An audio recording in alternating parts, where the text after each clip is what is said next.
और ईद की छुट्टियों के बाद मेरी आपसे पहली मुलाकात है। तो कैसा रहा था रिजल्ट जनाब? सारी बात जहाँ बैठे हैं कम बैठे हैं तो अल्हम्दुलिल्लाह ही कहेंगे, जिन्होंने अल्हम्दुलिल्लाह नहीं कहना था वो घर बैठे हैं, लगता है मुझे ऐसा। तो क्या मसला रहा, किस सब्जेक्ट में कोई ज़्यादा मसला हो गया बच्चों को? किसी सब्जेक्ट की कोई बुरी खबर आई भी है? किस सब्जेक्ट की? कॉस्ट की बुरी खबर है? खुदा का नाम। कौन यहाँ बच्चे, कितने बच्चे बैठे हैं जिन्होंने कॉस्ट पास किया है? ये देख रहे, पीछे मुड़ के देख रहे। ये तेरा निकम्मा बना भाई पीछे। मतलब मुझे, मेरा एक स्टूडेंट था इसी सेशन का, मुझे इसका रिजल्ट किसी ने शेयर किया, मुझे खैर खुशगवार हैरत भी, अफसोस भी और हैरत भी। उस बच्चे के 3 पेपर दिए थे, एक ही पास था, वो कॉस्ट था। और जो फेल थे उनमें एक फेलियर टैक्स का था 8 नंबर लेके, 8 नंबर लेके वो टैक्स में फेल हुआ है। और एक पेपर में को 30-35 नंबर लेके फेल हुआ है, लेकिन कॉस्ट उसका भी पास हुआ है। कॉस्ट तो बहुत आसान पेपर आया था इसका बेटा। क्यों जी? पेपर बहुत आसान रहता तो कॉस्ट का, क्योंकि इस बार कॉस्ट के पेपर की आसानी की वजह ये रही कि हमने आपको तैयार किया था कैफेट के लिहाज से, पेपर आया कैफी के लिहाज से, तो बहुत आसान पेपर था। तो उसका पेपर पास ना होना तो मतलब इस बार बहुत ज़्यादा वॉइस भी बच्चों ने किया था, बड़ा आसान पेपर। उसकी वजह ये थी कि तैयारी आपको सब टीचर ने कैफेट के हिसाब से करवाई थी, टफ क्वेश्चन करवाए थे।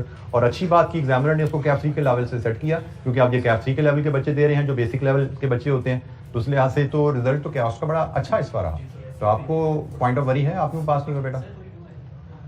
फेल होता बेटा, 0 भी होता तो फेल ही लिखा होना था, ठीक है ना? फेल तो फेल है, 51 है, 50 है या 0 है, दो ही चीज़ें हैं भाई। 0 आ जाए तो भी फेल है, 49 आ जाए तो भी फेल है। अब ये समझ के खुश ना होते रहना 42 आए थे तो मैं बड़े आराम से पास हो जाऊंगी इस बार। आप इसको 0 समझ के तैयारी करोगे फिर पास होगे, अदरवाइज 42 के हिसाब से चले तो बात का 2-4 नंबर प्लस माइनस होकर खुदा ना खासा दोबारा भी बच्चे फेल हो जाते हैं।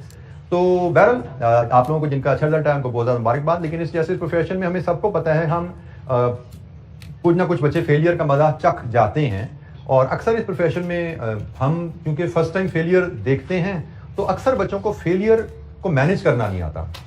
तो आई थिंक कि हमें इस स्टेज पर थोड़ी सी 2-4 मिनट की मैं इस पॉइंट पर बात कर लूँ कि फेलियर को फेस करना इस प्रोफेशन में, जैसे मैंने कहा इवन बोर्ड के टॉपर भी आते हैं ना मैट्रिक इंटर के, वो भी यहाँ पे आके फेल होते हैं।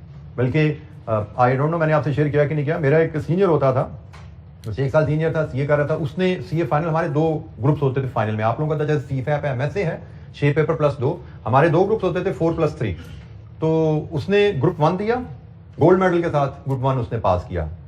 अगली टाइम पे उसने ग्रुप 2 दिया, ही फेल्ड टोटल। हमारे ज़माने में होता था कि सारे सब्जेक्ट इकट्ठे पास करना जरूरी होते थे, एक सब्जेक्ट भी फेल तो पूरा ग्रुप फेल, तो उसका रिजल्ट आया फेल। उसने नेक्स्ट अटेम्प्ट में फिर दोबारा वो 3 सब्जेक्ट रिपीट किए, फिर गोल्ड मेडल के साथ पास। तो मतलब ये एक बड़ी क्लासिक एग्जांपल है कि एक आईकैप का स्टूडेंट जिसने आईकैप से गोल्ड मेडल लिया था, वो आईकैप के एग्जाम में फेल हो गया, और जिन एग्जाम में फेल हुआ उसने उसमें दोबारा गोल्ड मेडल ले लिया।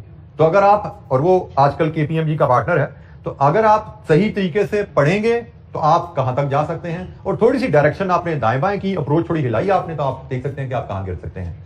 तो इस प्रोफेशन में जो चीज समझने की है, आप अपनी प्रायर स्टडी से, अब आप लोग तो थोड़ा सा इंटरमीडिएट कैफ लेवल के मिडल में या एंड पे पहुंच रहे हैं, तो कुछ ना कुछ लर्निंग आप लोगों की हो चुकी होती है। लेकिन फिर भी मैं थोड़ा सा आपको एडवाइस करूंगा कि आपकी पुरानी लर्निंग से जो इंटरमीडिएट तक आपने ये चीजें सीखी होती हैं, सीए की अप्रोच इंटायरली डिफरेंट है। पहली बात ओवरऑल ही डिफरेंट अप्रोच है कि वहां पे ज्यादा रोट लर्निंग बेस्ड अप्रोच होती है, यहाँ पे कॉन्सेप्ट बेस्ड अप्रोच होती है।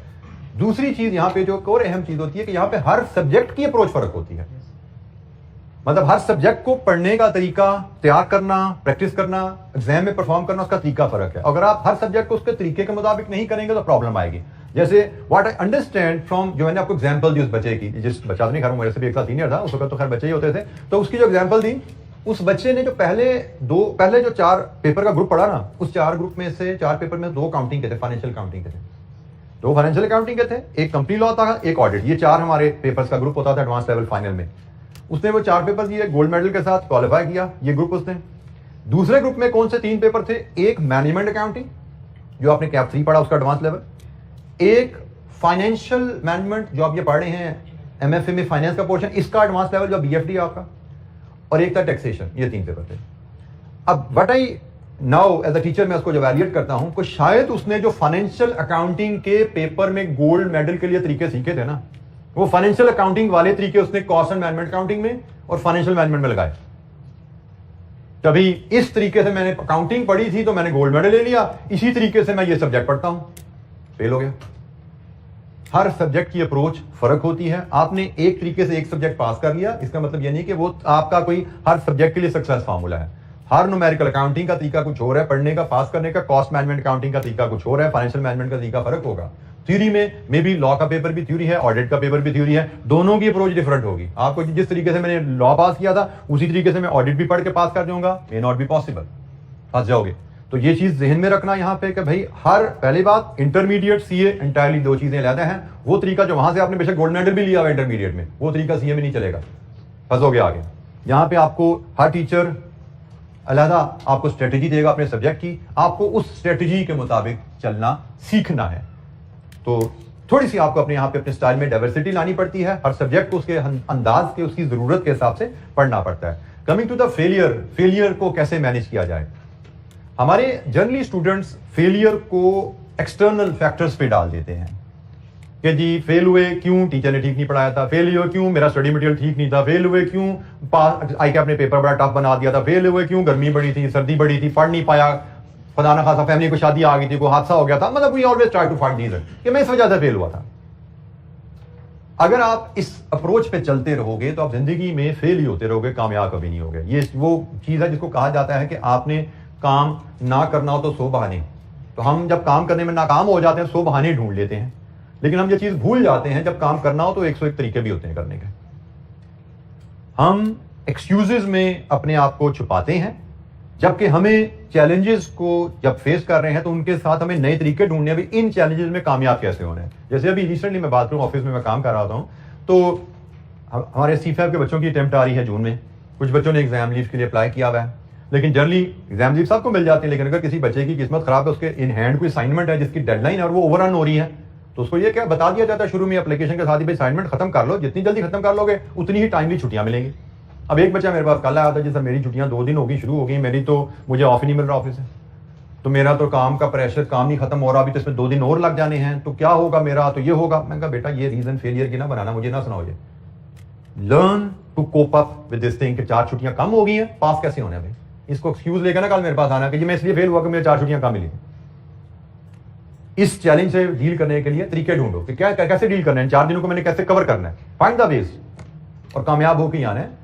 एटीट्यूड बदलिए। तो यहाँ पे जी फेलियर में बेटा एक्सटर्नल वर्ल्ड पे नहीं जाना होता आपने, हो सकता है एक्सटर्नल वर्ल्ड में भी फॉल्ट हो, लेकिन वो ऐसे ही है। हमने भी वैसे ही पढ़ा था, आप भी वैसे ही पढ़ रहे हो, हमने भी वैसे पास किया था, आपने भी वैसे पास करना, आई कैप ऐसा ही है, गर्मियां भी ऐसी रहेंगी, सर्दियां भी ऐसी रहेंगी, खुशी कमी भी चलती रहेगी, तो इन सब के साथ ही पास करना होता है।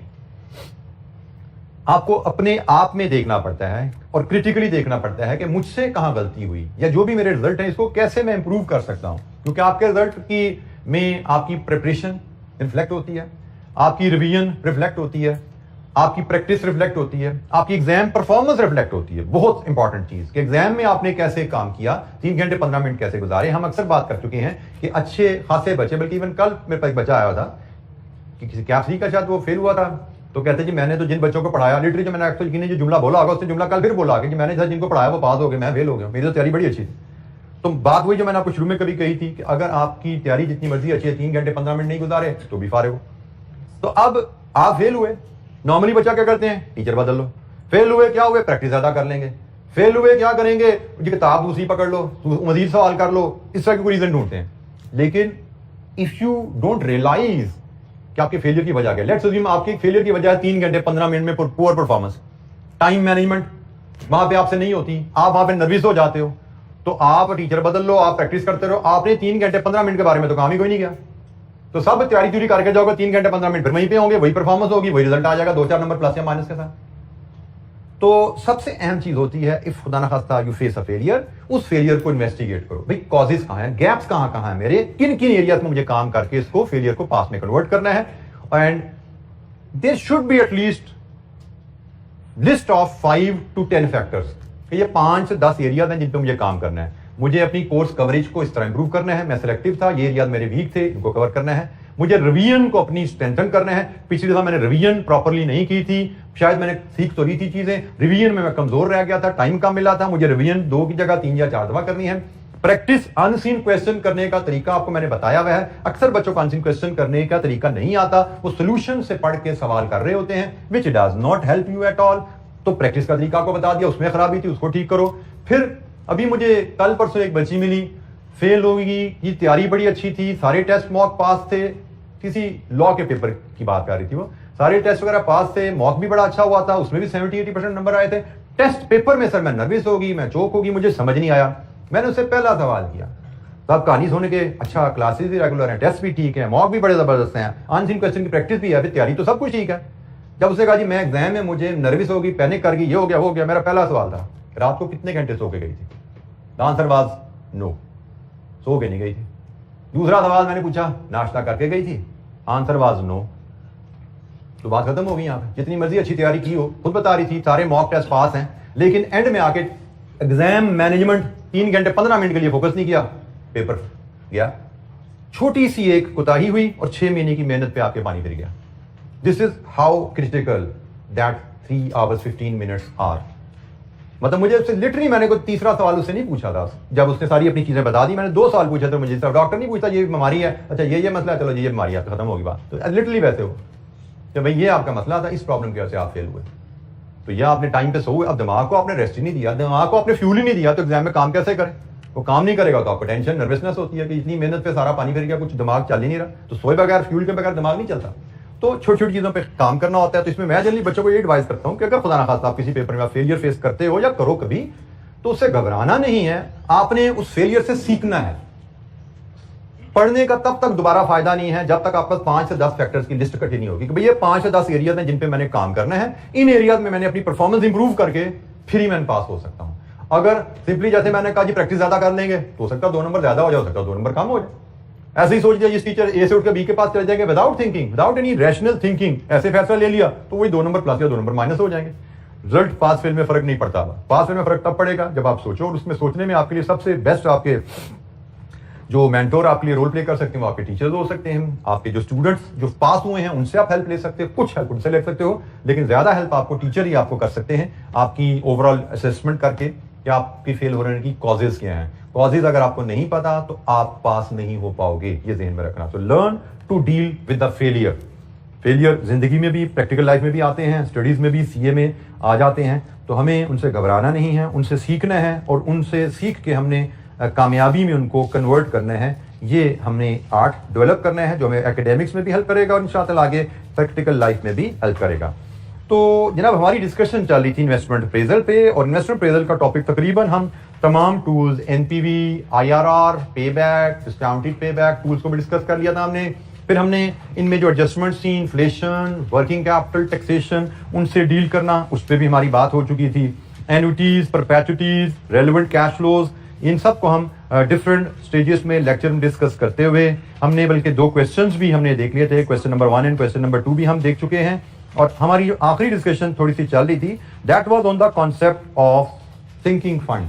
छोटा सा कॉन्सेप्ट था जो मैंने आपसे कहा था कि हमारे कैपिटल इन्वेस्टमेंट अप्रेजल से रिलेटेड तो नहीं है, लेकिन चूंकि डिस्काउंटिंग, कंपाउंडिंग, एन्युटी, परपेचुइटी के कॉन्सेप्ट से रिलेट करता है, तो एक एडिशनल कैलकुलेशन एग्जामिनर ने हमारे यहाँ पे आईकैप ने सिलेबस में हमारे डाली भी है, तो हमने इस लिहाज से उसको भी छोटी सी कैलकुलेशन को कवर करना है। उस कैलकुलेशन से रिलेटेड हमने ये 2 फार्मूलाज देखे थे, फ्यूचर वैल्यू ऑफ एन्युटी का, नॉर्मल एन्युटी की फ्यूचर वैल्यू कैलकुलेट करने का तरीका, और एडवांस एन्युटी की फ्यूचर वैल्यू कैलकुलेट करने का तरीका। मतलब अगर हमको रेगुलर अमाउंट इन्वेस्ट करते जाएं सालाना या मंथली बेसिस पे, तो at the end of the certain period हमारे पास कितने पैसे इकट्ठे हो जाते हैं।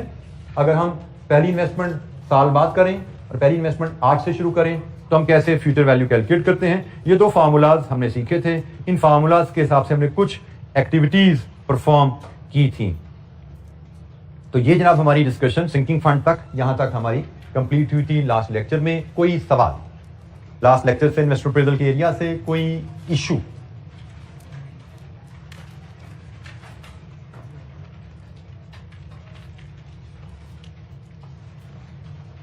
अच्छा जी, एक छोटा सा कॉन्सेप्ट इक्विवेलेंट एनुअल कॉस्ट का, ईएसी का, ये भी इसी कॉन्टेक्स्ट में डिस्कशन में, थिंकिंग फंड के ही कॉन्टेक्स्ट में इसको हम यूज करते हैं। There are other uses as well.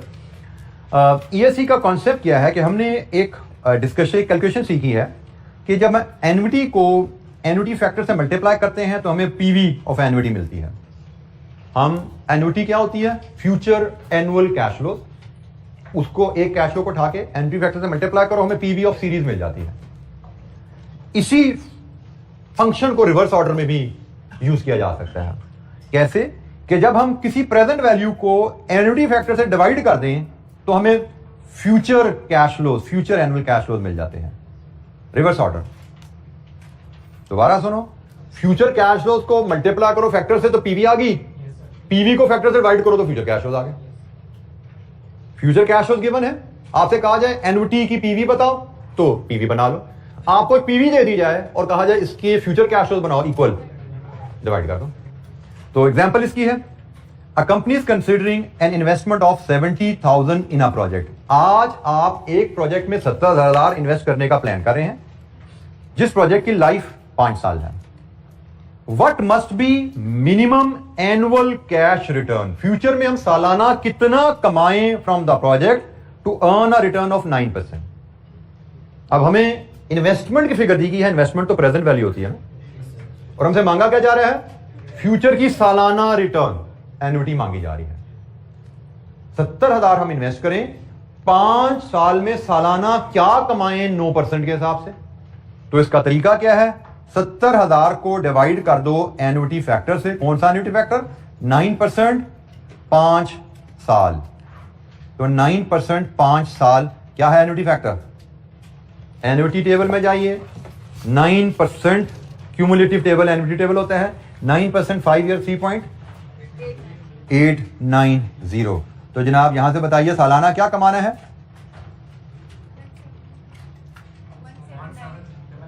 995। ये है जी हमारा जवाब कि अगर हम 70,000 5 साल के लिए इन्वेस्ट कर रहे हैं, 9% सालाना के हिसाब से हम अर्निंग लेना चाहते हैं, तो हमें सालाना इतना कमाना है। हर साल इतना कमाओगे 5 साल, तो आपकी इन्वेस्टमेंट विद 9% रिटर्न वापस आएगी आपके पास। आपकी इन्वेस्टमेंट विद 9% रिटर्न आपको वापस मिलती है अगर आप सालाना इतना कमाएं 70,000 पे।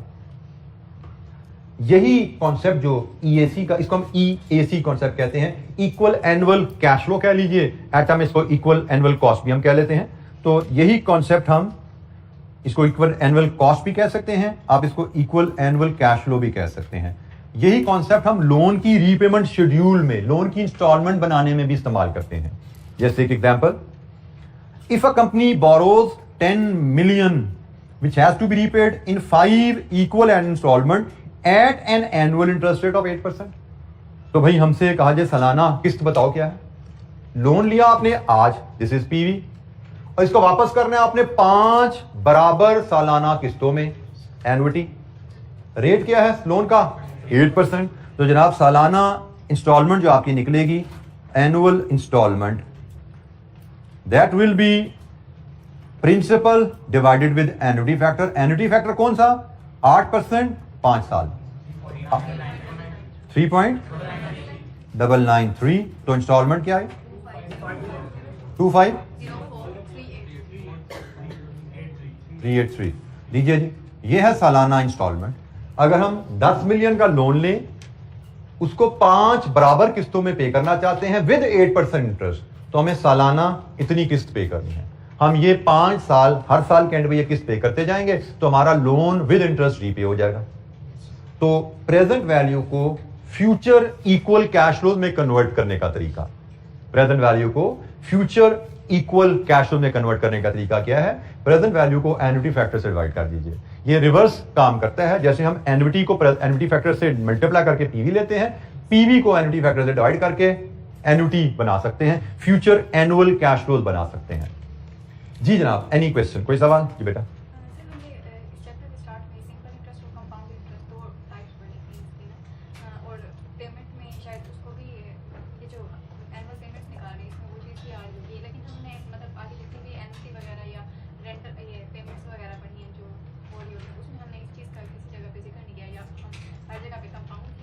जी, आपके साथी का सवाल है कि हमने चैप्टर में तो सिंपल एंड कंपाउंड इंटरेस्ट दोनों इंटरेस्ट का जिक्र है, तो इस चैप्टर के डिस्कशन में शायद हमारी दोनों चीज़ें कवर नहीं हो रही। तो द पॉइंट इज, हम जब डिस्काउंटिंग की बात कर रहे हैं तो डिस्काउंटिंग जो है वो कंपाउंडिंग का रिवर्स होता है, ठीक है। तो सिंपल इंटरेस्ट, यस, हमारी किसी कैलकुलेशन में सिंपल इंटरेस्ट नहीं आ रहा, हम डिस्काउंटिंग जी से डील कर रहे हैं। डिस्काउंटिंग कंपाउंडिंग का रिवर्स होता है, तो सिर्फ कंपाउंड इंटरेस्ट की कैलकुलेशंस ही हमारी कॉन्सेप्ट में आती हैं। सिंपल इंटरेस्ट हमारी किसी कैलकुलेशन में यहाँ पे यूज नहीं हो रहा, वो कॉन्सेप्ट यहाँ पे यूज नहीं होता। डिस्काउंटिंग कंपाउंडिंग का रिवर्स है, तो कंपाउंड इंटरेस्ट की ही बात यहाँ पे की जाती है। जी, एनी अदर क्वेश्चन, कोई और सवाल।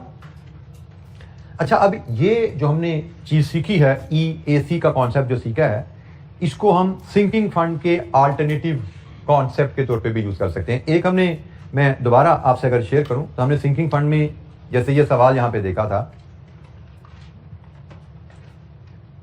कि what fixed amount must be invested. हमने एक क्वेश्चन पढ़ा था कि भाई हम इस क्वेश्चन को पढ़ें, a business wishes to start a sinking fund to meet future debt repayment of 100 million in 10 years. 10 साल बाद हमें 100 मिलियन चाहिए और हमसे पूछा गया था हमें क्या 6 मंथली इन्वेस्टमेंट करनी चाहिए कि हमारी ये फंड की रिक्वायरमेंट पूरी हो जाए। तो हमने इसको सिंकिंग फंड के फार्मूला से की मदद से एक्स डिटरमिन किया था, यही है ना? हमने यहां पे एक्स डिटरमिन कर लिया था सिंकिंग फंड के फार्मूला से। यही एक्स डिटरमिन करने का एक अल्टरनेटिव मेथड हमारे पास है ईएसी में। वही एक्स हम इस अल्टरनेटिव मेथड से निकालते हैं। इस अल्टरनेटिव मेथड में 2 स्टेप किए जाते हैं। फॉर एग्जांपल डाटा आपके सामने अगर हम पढ़ें, a man wishes to invest equal annual amount so that he accumulates 5 million by the end of 10 years. The annual interest rate available for investment is 6%. What equal annual amount should be set aside? हमारे पास एक तरीका तो formula है, formula अगर आप दोबारा लाओ, पहले हम इसको फार्मूले से कर लेते हैं फिर हम आते हैं। तो हमने जो फार्मूला पढ़ा हुआ है इस फार्मूले के मुताबिक SN is equal to x 1 plus I raised to power n minus 1 over I। Values feed करें, SN 5 मिलियन है, x हमसे डिटरमिन करने को कहा जा रहा है, इंटरेस्ट रेट 6% है, 10 साल की इन्वेस्टमेंट है, over 0.06। Solve this for x, इसको x के लिए सॉल्व कीजिए। ये हमने सिंकिंग फंड का एक फार्मूला पढ़ा हुआ है जिसकी मदद से हम सालाना या periodic in cash flows determine करते हैं। जी 379 339, ये जी हमारे पास 340, ये जी हमारे पास सालाना इन्वेस्टमेंट अगर हम करें तो हमारे पास 5 मिलियन की अमाउंट पूरी हो जाएगी। अब इसका अल्टरनेटिव मेथड ईएसी की तरीके से कैसे आता है? 2 स्टेप में काम करते हैं। पहले स्टेप में आप present value of amount required in 10 years calculate कर लीजिए। आपको 10 साल बाद 5 मिलियन चाहिए, इसकी PV 1/1 + r raised to power n, ये फार्मूला है, तो इसकी पीवी ले लीजिए। और दूसरे स्टेप में आप इक्विवेलेंट एनुअल कैश फ्लो बना लीजिए। कैसे? इसकी पीवी को एनुअलिटी फैक्टर से डिवाइड कर दीजिए। तो आप देख सकते हैं सेम वही value subject to minor rounding off difference आपके पास आ गई। तो ये एक अल्टरनेटिव मेथड है। ईएसी का कॉन्सेप्ट अगर आपके पास है तो आप यही एनुअल कैलकुलेशन 2 स्टेप में आप इस तरीके से भी ले सकते हो। ये फार्मूला याद होना आपको जरूरी नहीं। सिंकिंग फंड का फार्मूला याद है तो आप इस तरीके से सालाना कंट्रीब्यूशन निकाल लो। सिंकिंग फंड का फार्मूला याद नहीं है तो आप इस तरीके से सालाना कंट्रीब्यूशन 2 स्टेप में निकालते हो। पहले स्टेप में आप फ्यूचर फंड रिक्वायरमेंट की पीवी ले लो और दूसरे स्टेप में उस पीवी को एनुअलिटी फैक्टर से डिवाइड करके एनुअल कैश फ्लो बना दें। लेकिन यहां पे ये ख्याल रखना है कि ये वाला फार्मूला सिर्फ नॉर्मल एन्युटी से डील करने के लिए इस्तेमाल हो सकता है। हमारे पास यहां पे 2 फार्मूला थे, एक नॉर्मल एन्युटी का, एक एडवांस एन्युटी का। तो एडवांस एन्युटी के लिए अल्टरनेटिव में ये फार्मूला इस्तेमाल नहीं होगा, नोट कर लीजिएगा। ये फार्मूला सिर्फ नॉर्मल एन्युटी के केस में अल्टरनेटिव के तौर पे अवेलेबल है। जी एनी क्वेश्चन, कोई सवाल? जी नॉर्मली कहते नहीं है हमें एग्जामिनर, लेकिन यू शुड बी प्रिपेयर्ड। क्या भी दे तो क्या हर्ज है? एमसीक्यूज हमें आते हैं, हमारे बिल्कुल एमसीक्यूज आते हैं। तो मेरा नहीं ख्याल नॉर्मली हम एग्जामिनर कहते हैं, ठीक है। हमें कह भी सकते हैं, लेकिन क्या अभी हमें देखो ट्रेंड इतना पता नहीं है। लेकिन लॉन्ग क्वेश्चन में तो कभी मैंने ऐसी चीज नहीं देखी कि हमें ऐसे। By the way past paper में हमें कभी सिंकिंग फंड आया ही नहीं हुआ। पास्ट पेपर में कभी हमें सिंकिंग फंड आया ही नहीं हुआ है। छोटी सी कैलकुलेशन है, 4-5 साल पहले सिलेबस में तो आ गई थी, लेकिन आई डोंट रिकॉल कि हमें कभी भी पास्ट पेपर में कैफ 8 में जब ये टॉपिक होता था तो हमें कभी आया हो। अब कैफ 6 में with MCQs yes you can say 2-3 number की कैलकुलेशन वो डाल सकता है तो उसमें, लेकिन मैथड की वो कैद जनरली नहीं लगाते। मैथड की कोई कैद आप पे नहीं होती, आप पे छोड़ा जाता है। आपके पास मल्टीपल मैथड है, जिस मर्जी मैथड से चीज को आप सॉल्व कर लीजिए। जी कोई सवाल ईएसी का केस?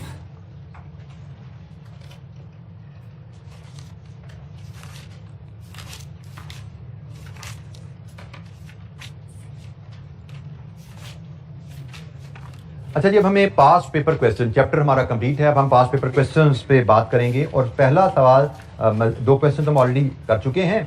अब हम नेक्स्ट क्वेश्चन जो देखेंगे that is question number 3।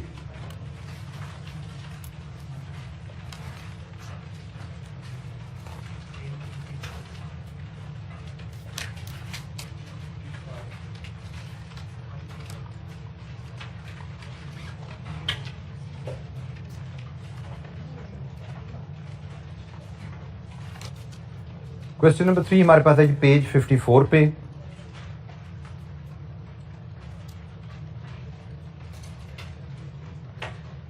Omega limited autumn 2014 question number 3, 15 mark का क्वेश्चन है जी ये हमारे पास।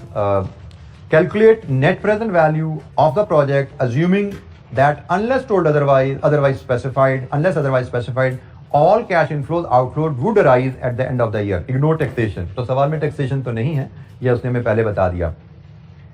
Let's read the question. Omega Limited is sole distributor of goods produced by ABC Limited, which is a leading brand in the international market. OL is now planning to establish a factory in collaboration with ABC Limited.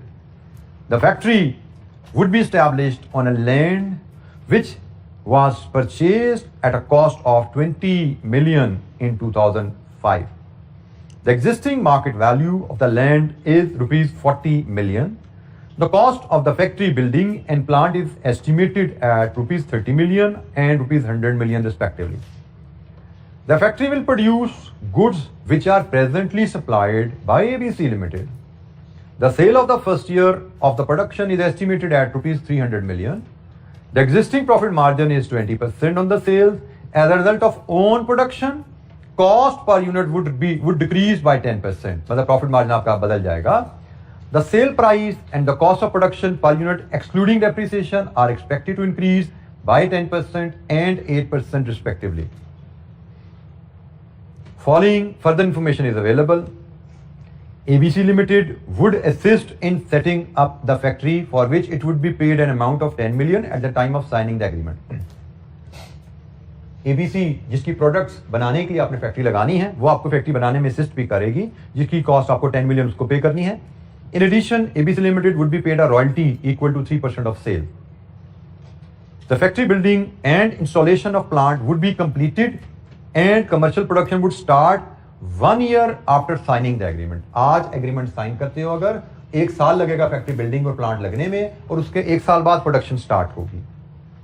50% of the cost of the plant would be financed through 5-year loan with interest payable annually at 10% per annum.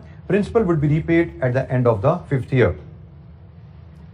A working capital injection of 15 million would be required at the commencement of the commercial production. OL charges depreciation on factory building and plant under straight line method. OL uses a 5-year project appraisal period. The residual value of the factory building and plant after 5 years is estimated at 50% and 10% of the cost respectively.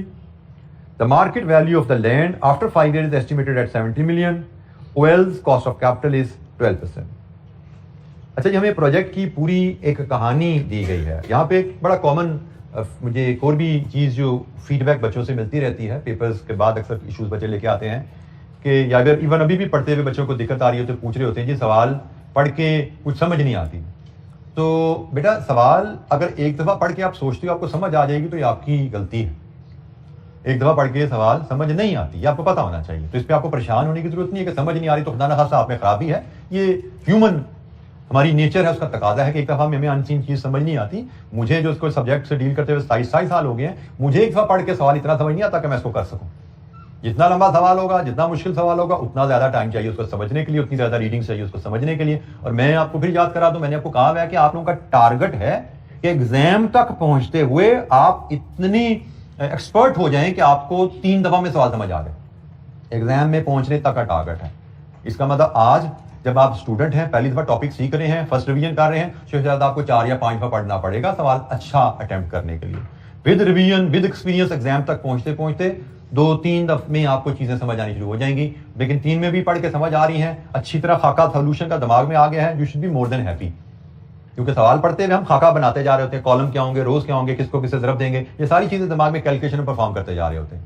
और जब हम 3 दफ़ा सवाल पढ़ते हैं तो solution हमारे दिमाग में फीड हो चुका होता है, फिर उसको सिर्फ दिमाग से हमने प्रिंट करना होता है पेज पे with the help of calculator. तो ये हमारी क्वेश्चन अटेम्प्ट करने की स्ट्रेटजी यही रहती है कि अपफ्रंट हम अच्छी तरह सवाल को समझ के पढ़ते हैं, और जब समझ आ जाता है, सोल्यूशन दिमाग में डिजाइन हो जाता है, फिर हम पेपर पे लाते हैं और उसमें हमें ज़्यादा टाइम नहीं लगता। तो जनाब हम यहाँ पे इन्वेस्टमेंट अप्रेजल का एक क्वेश्चन है जिसमें हमें जो बताया गया है कि हमने आज कॉन्ट्रैक्ट साइन करना है और आज हमारी बिल्डिंग बननी शुरू होगी। बिल्डिंग बनने में, प्लांट लगने में 1 साल लग जाएगा। 1 साल बाद हम प्रोडक्शन शुरू करेंगे और उसके बाद फिर 5 साल प्लांट चलाएंगे। अगर आपको timeline, assumptions about timing of cash flows पता है, तो आज से लेके 1 तक के गैप, 1 तक 0 भी गुजर गया, 1 भी गुजर गया, फिर प्रोडक्शन स्टार्ट हुई। इसका मतलब प्रोडक्शन हमारी दूसरे साल में शुरू हो रही है। सही है, प्रोडक्शन दूसरे साल में शुरू हो रही है, फिर 5 साल हमने चलना है। इसका मतलब 2, 3, 4, 5, 6 तक जाएगा हमारा कारोबार। 0 से हम शुरू करेंगे, 6 तक हमारे कैश फ्लोज फैलेंगे। तो सबसे पहली चीज आपको यही डिसाइड करनी होती है कि हमारा फॉर्मेट में कितने कॉलम, कितने रोज आने वाले हैं। तो क्वेश्चन नंबर 3 में हमने जो यहां पे चीज देखी कि हम 0 से 6 तक जा रहे हैं डाटा लेके।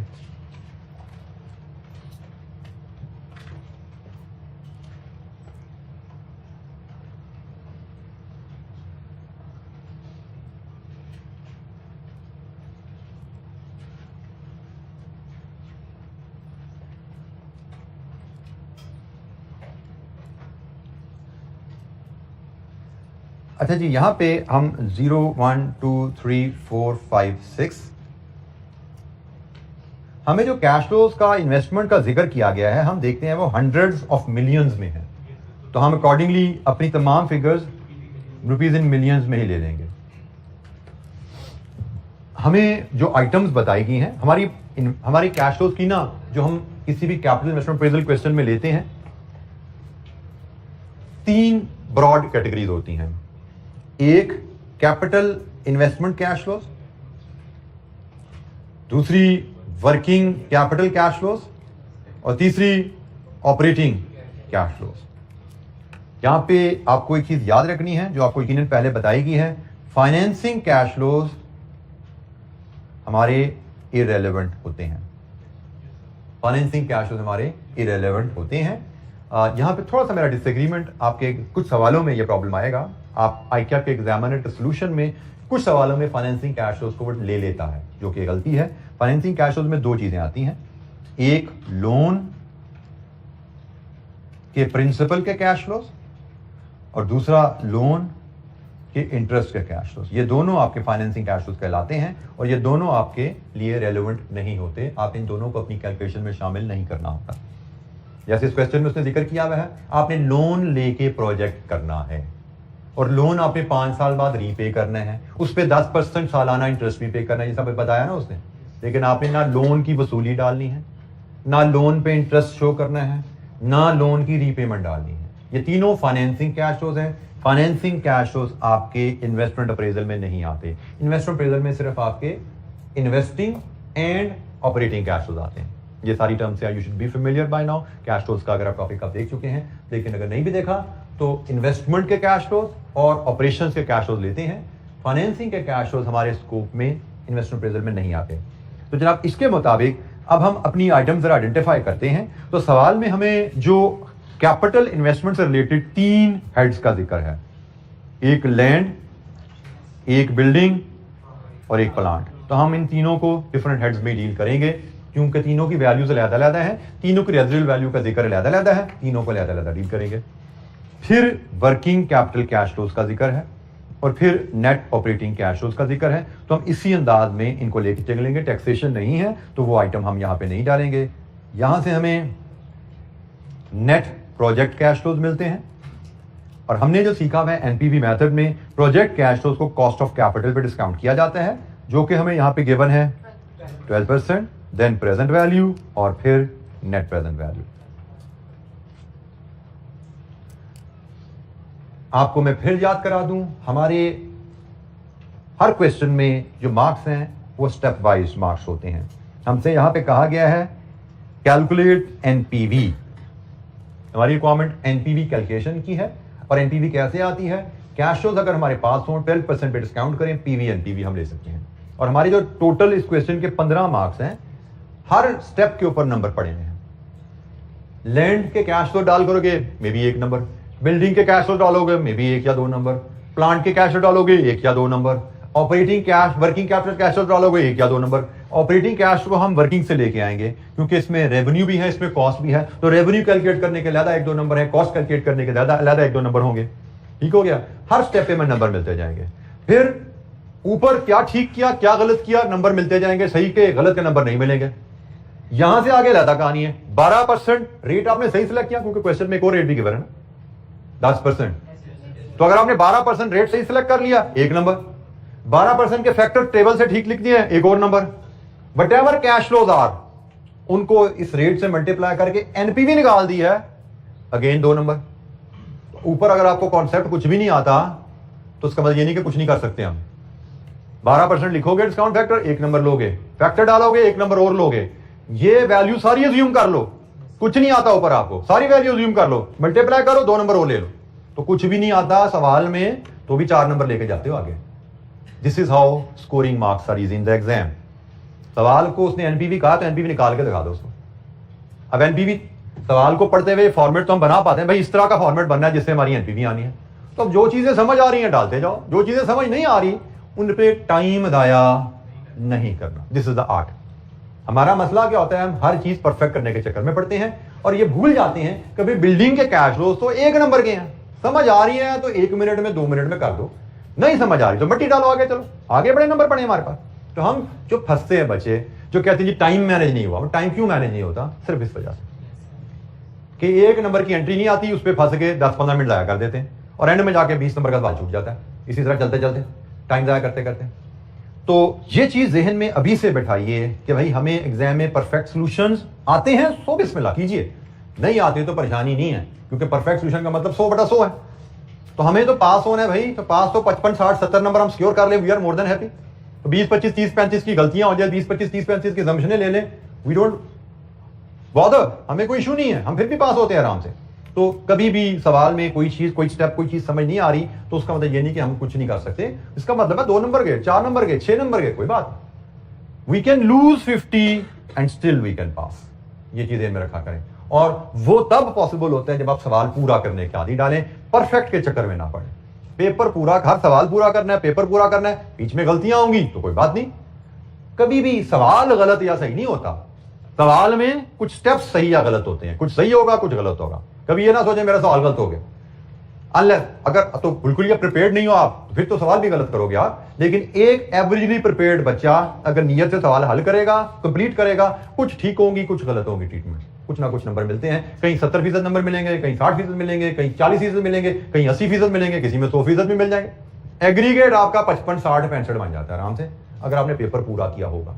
और इस चीज की मैंने आपको पहले ही कहा, फिर रिमाइंड करा दी स्टेज पे क्योंकि अभी आप लोग रिजल्ट आए हैं। ये 8 सबसे मुश्किल है, पेपर को कंप्लीट करना, क्वेश्चन को कंप्लीट करना असम्पशंस लेके, क्योंकि हमें बचपन से इसकी आदत नहीं होती। बचपन से हमें आदत है सोल्यूशन देकर सवाल पूरा करना, जहां फंसो सोल्यूशन देखो पूरा करना। तो हमें आदत ही नहीं है कि हम असम्पशन लेके आगे चलें, और जब हमें आदत नहीं है तो एग्जाम में हमारी वो काम पे टांगती हैं ये करते हुए। ये बच्चों के वर्ड हैं, लिटरली बच्चे कहते हैं हमसे असम्पशन नहीं ली जाती, हमसे असम्पशन लेके आगे नहीं चला जाता, फंस जाते हैं हम, क्योंकि जिंदगी में कभी ये काम किया नहीं है, घर पे भी कभी नहीं किया, एग्जाम में भी टेस्ट में भी कभी नहीं किया, तो एग्जाम में फिर होता नहीं है। बेशक आपको पता है आप नहीं चल पाते। ये सबसे मुश्किल हैबिट टू अडॉप्ट है। मैं बार बार पहले भी बताया फिर बोल रहा हूं, तो घर पे इसीलिए मैं कहता हूं जब आप प्रैक्टिस करो तो प्रैक्टिस करते हुए इस आदत से सवाल करो। सोल्यूशन आपके पास है, फॉरगेट अबाउट इट। हमारा काम सोल्यूशन को छापना नहीं है, हमारा काम है ये स्किल डेवलप करना कि सवाल जितना आता है उतना करके कंप्लीट किया जाए, जितना नहीं आता असम्पशन लेके फिल इन द ब्लैंक्स करना। ये आर्ट हमने डेवलप करना है। जब कर लो फिर सोल्यूशन से देख लो भी कहां फंसे थे, कैसे करना चाहिए था, अगली दफा वो ट्रीटमेंट कर लेना, सीखते जाओगे। स्कोर रेट आपका 50 से 60, 60 से 70, 80, 90% पर जाता जाएगा। एग्जाम तक जाते जाते हम कई सवाल 100% कर रहे होंगे, ठीक, लेकिन आहिस्ता आहिस्ता डेवलप करेंगे, सोल्यूशन देकर सवाल नहीं करना। अच्छा जी, लैंड की कहानी सबसे पहले जी शुरू करते हैं। सवाल हम कंप्लीट तो नहीं करेंगे लेकिन जितना हम कर पाते हैं आज देखते हैं। लैंड की कहानी क्या है। उसने कहा जी लैंड आपने खरीदी थी कब? 2005 में 20 मिलियन की। क्या यह 20 मिलियन रेलेवेंट है? पास्ट, तो माजी में पे किया था। अब इसका हमसे क्या ताल्लुक? 20 million is not a relevant figure.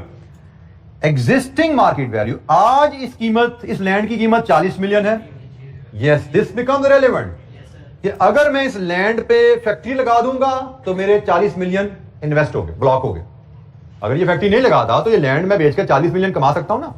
तो ये फैक्ट्री लगाऊंगा तो लैंड में मेरे 40 मिलियन रुकते हैं, 20 मिलियन नहीं रुके, 40 मिलियन रुकते हैं। 20 मिलियन तो पास है, दैट इज इरेलेवेंट। तो जनाब अगर आज मैं फैक्ट्री लगाने का फैसला करता हूं तो जनाब आज मेरा लैंड में 40 मिलियन की इन्वेस्टमेंट होती है। हम मिलियन में जब फिगर लेते हैं तो 2 डेसिमल में शो करते हैं।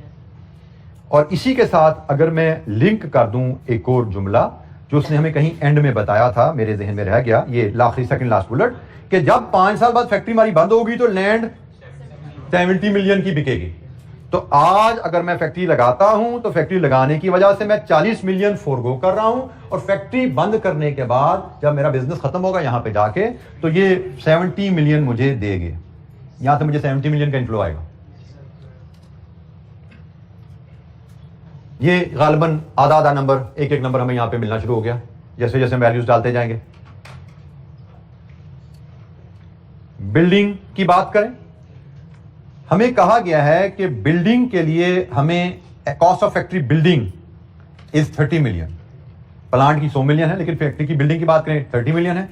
और इसके बारे में उसने मजीद जो कहा है कि इस एबीसी ने बिल्डिंग बनाने में मदद करनी है, और 10 मिलियन हमने एबीसी को at the time of signing off agreement देना है। और factory building and installation of plant would be completed in 1 year. Building पे टोटल लगने हैं 30 मिलियन, प्लांट पे टोटल लगने हैं 100 मिलियन। बिल्डिंग का 10 मिलियन हमने कॉन्ट्रैक्ट साइनिंग पे देना है, और बिल्डिंग और प्लांट ने 1 साल में कंप्लीट होना है। इस इंफॉर्मेशन के मुताबिक हम अगर कैश फ्लो बनाएं तो बिल्डिंग पे लगने हैं टोटल 30 मिलियन, जिसमें से 10 मिलियन साइनिंग पे करने हैं, और बिल्डिंग को कंप्लीट होने में 1 साल लगना है। इसका मतलब साइनिंग पे 10 मिलियन पे किए तो 0 से लेके 1 तक 1 साल जो गुजरा, बाकी 20 मिलियन ड्यूरिंग दिस ईयर पे होने हैं। और हमने क्या सीखा है? ड्यूरिंग द ईयर जो पैसा पे होता है वो ईयर एंड पे शो होता है। प्लांट पहले साल में 0 से 1 के दौरान लगना है, और प्लांट पे कितना खर्चा लाना है? 100 मिलियन। तो पहले साल के दौरान खर्चा प्लांट पे 100 मिलियन आने हैं, 1 पे इसको पेमेंट शो करें। तो ये जरा आधा आधा नंबर और मिलता गया भाई। यहां पे हर वैल्यू को लिखने पे हम कोई ना कोई स्कोर कर रहे हैं नंबर। बिल्डिंग पे टोटल 30 मिलियन है, 10 मिलियन साइनिंग पे, और बिल्डिंग 1 साल में कंप्लीट होनी है, तो इसका मतलब बाकी 20 मिलियन ड्यूरिंग द ईयर पूरे साल में खर्चा आएगा। प्लांट उसने कहा जी 1 साल में लगना है, तो 1 साल में लगना है तो आज से खर्चा शुरू होगा, 1 साल तक खर्चा जो आएगा हमारी अजम्पशन है साल के एंड पे जाएगी। वो अगर वैसे बाद आवे हमारी अजम्पशन ना भी होती, इसने रिक्वायरमेंट में लिखा हुआ है, उसने लिखा हुआ है कि अनलेस अदरवाइज स्पेसिफाइड, जिस साल का कैश फ्लो है उस साल के एंड पे समझो। तो प्लांट पहले साल में लगने हैं तो पहले साल के एंड पे हम समझेंगे सारी पेमेंट इकट्ठी जाएगी। अच्छा, इसके साथ जब हम कैपिटल कैश फ्लो देख ही रहे हैं तो हम इसके साथ की इसकी ही डिस्पोजल वैल्यू भी ट्रीट कर देते हैं। वो हमें मिल रही है जी, यहां पे ये आ रही है। उसने कहा जी प्लांट बिल्डिंग जो बिकी, residual value of the building 50% और residual value of the plant 10% of cost. Building 50% of the cost, building की कॉस्ट कितनी है? 30। तो रेजिडुअल वैल्यू बिल्डिंग की है जी 30 का 50%। प्लांट बिल्डिंग प्रोजेक्ट के एंड पे 15 मिलियन आया, और रेजिडुअल वैल्यू प्लांट की है 100 मिलियन का 10%, ये जी 10 मिलियन यहां पे आ गया। ये अगेन हाफ हाफ नंबर लेते जा रहे हैं हम, जैसे जैसे वैल्यूज डालते जा रहे हैं नंबर मिलते जा रहे हैं। Any question? Working capital cash flow की आइटम को भी डील करके इस सवाल को फिर हम यहां पे होल्ड करते हैं। वो भी एक ही आइटम है, बड़े ही सिंपल सी उसने हमें बताया है। वर्किंग कैपिटल के बारे में क्या कहता है? ये जी वर्किंग कैपिटल के बारे में नोट है, injection of 15 million would be required at the commencement of commercial production. जब कमर्शियल प्रोडक्शन शुरू करोगे तब 15 मिलियन चाहिए। तो कमर्शियल प्रोडक्शन कब शुरू होनी है? 1 पे। हमें 15 मिलियन चाहिए कमर्शियल प्रोडक्शन शुरू होने पे, लेकिन वर्किंग कैपिटल की बाकी की कहानी हमें याद है। हमने सीखी भी है कि जब वर्किंग कैपिटल में आप इनिशियल इन्वेस्टमेंट जो चाहिए वो आउटफ्लो शो करोगे। अगर वर्किंग कैपिटल रिक्वायरमेंट बदलती है प्लस या माइनस, वो प्लस माइनस डालोगे और एंड पे रिकवर। तो यहां पे उसने सिर्फ हमें कहा जी वर्किंग कैपिटल 15 मिलियन चाहिए, कोई चेंज का जिक्र नहीं है। इसका मतलब ना प्लस है ना माइनस है, लेकिन रिकवर तो फिर एंड पे करना है ना, ये वो ना भी कहे तो हमें पता है जब फैक्ट्री बेच दी, बिल्डिंग बेच दी, तो ये भी पैसे वापस आ जाएंगे। तो अब हमारे सिर्फ नेट ऑपरेटिंग कैश फ्लोज रह गए हैं, इस पे इंशाअल्लाह हम कल बात करके सवाल को कंप्लीट करेंगे और आगे चलते चलेंगे। हमारे एजेंडे में जो क्वेश्चंस हैं मैं अभी आपसे शेयर कर लेता हूं। ये जी क्वेश्चन आपके सामने आ रहे हैं जो हमने करने हैं, ठीक है। हमारी क्लास में जो क्वेश्चन 3 हम कर रहे हैं 6, 7, 9, 12, 13 ये क्वेश्चन है जो हम करेंगे। हम अभी यहां तक पहुंचे हैं और पार्शल हम कर पाए हैं, बाकी इंशाल्लाह कल कंप्लीट करेंगे और नेक्स्ट क्वेश्चन पे भी जाएंगे। आज के लिए इतना ही। Thank you very much. अस्सलाम वालेकुम।